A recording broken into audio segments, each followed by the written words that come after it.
Episode 69 of This and That and What a Fuck. In this one, I will be talking mostly about my favorite topic, the global revolution.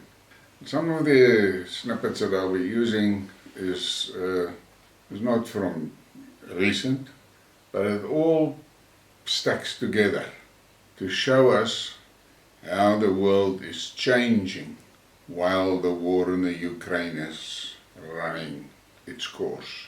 I listen to so many commentators, and every now and then there is someone that makes some mention of the financials. What is quite obvious is that Europe and the EU countries, they have basically bankrupt themselves in financing that war, and it is becoming very clear that NATO and the US has effectively been disarmed by that war. And the recent missile attacks by Russia has exposed the vulnerability of Ukraine when it comes to air defenses. And in that missile attack, about 80% of Ukraine's air defenses have been destroyed. Now, the West is frantically trying to get air defense systems into the Ukraine. And something that I read last night is that the Ukraine forces, and there is strong suspicion that there is so-called Western contractors involved there, is trying their best to upset the people of Belgorod in Russia. And I saw a number of videos of very sophisticated US missiles that has been shot down by the Russian air defense. And one commentator mentioned that that does not spell good things for the American arms industry, because the countries can see that those missiles are hell of expensive, but they can't get past the Russian air defenses. And it was interesting how this war developed. And in the beginning there was a lot of people making a lot of noises about Russia using old equipment and they don't have good equipment.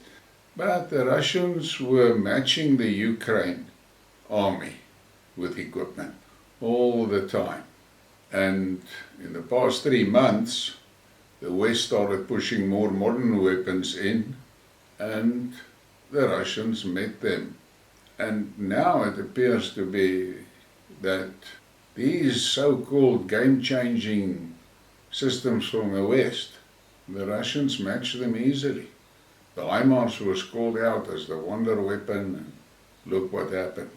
The Russians have been neutralizing them from day one. And based on what happened in the Ukraine, the Americans sold a hell of a lot of HIMARS to European nations.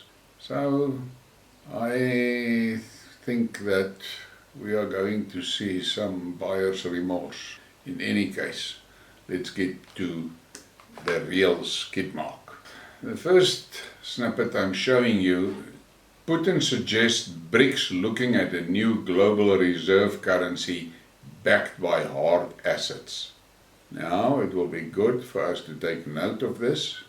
This is a very, very good, solid plan, because the American paper money is going to turn into ashes. President Putin on the special military operation. This is the beginning of the transition from liberal globalist American egocentrism to a truly multipolar world. We have many supporters, including in the US and Europe, and even more so on other continents and in other countries. And that is the truth, and the West should take notice of this.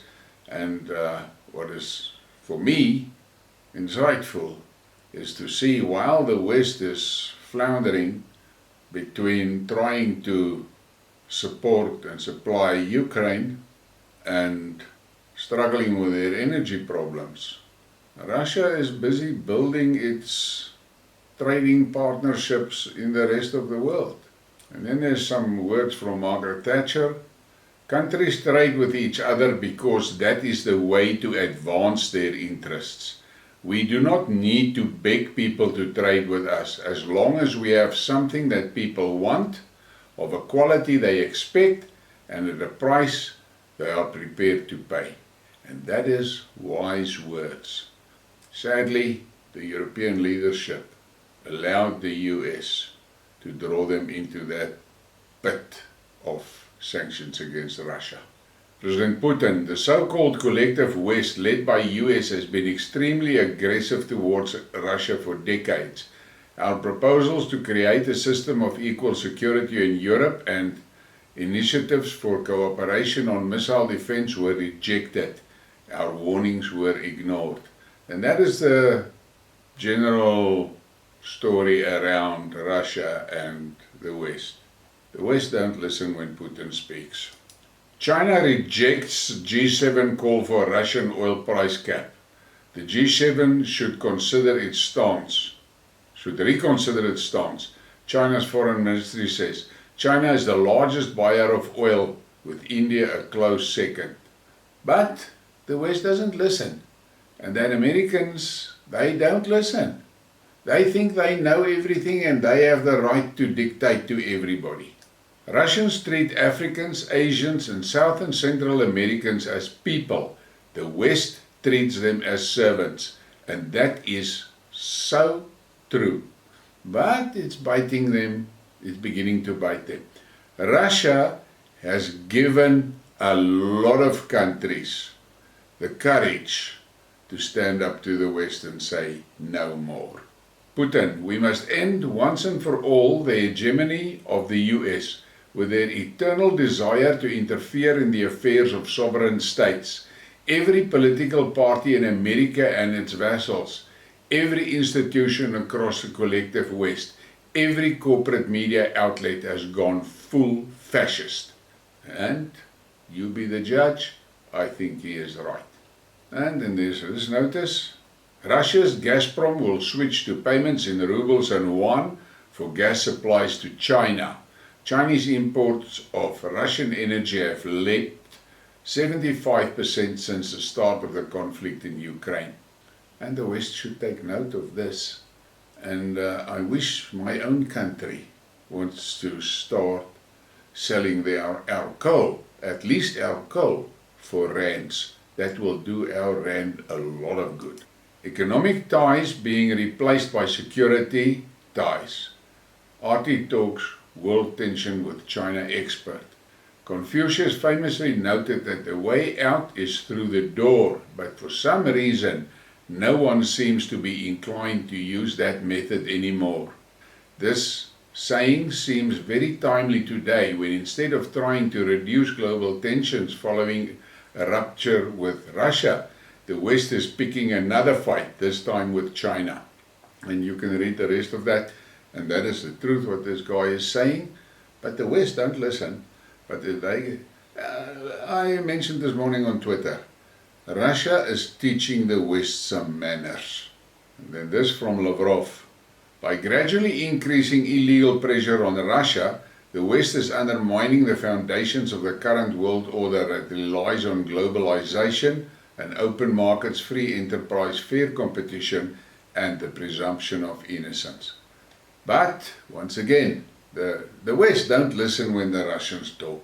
And then from this Twitter user, America-China watcher. EU is definitely not a democracy. It's not the will of the people to sacrifice their economic interest to engage in a cold, hot war with Russia and China. It's the global ruling cabals who have decided such fate for the Western people. And I have said it so many times. I don't know when the European citizens are going to wake up and see that that leadership is taking them to hell. China and Russia are two big countries the cabals can't control and consequently must be destroyed.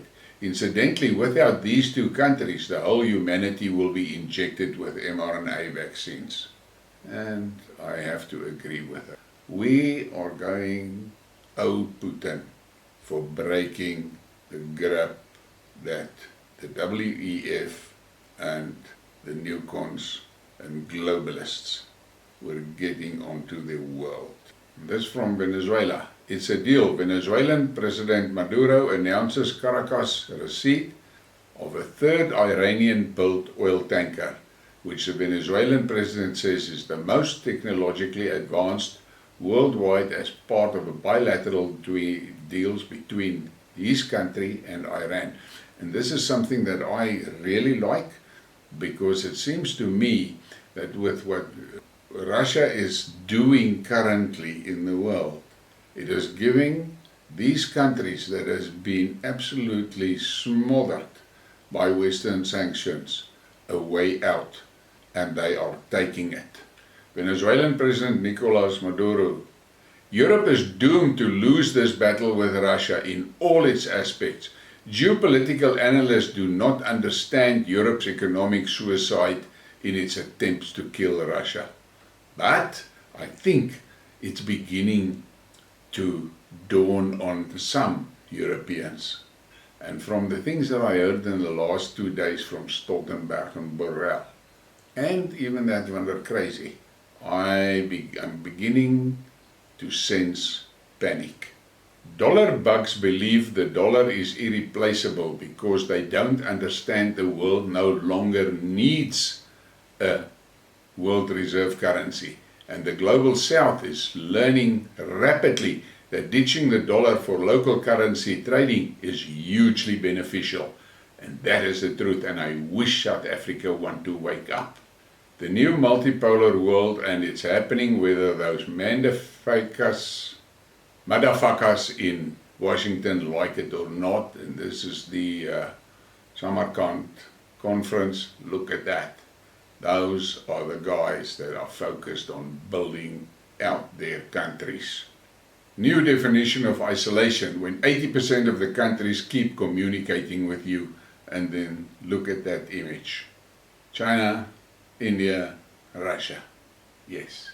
Whenever I listen to Xi and Putin, I always hear about more trade, more cooperation, and more prosperity for everyone.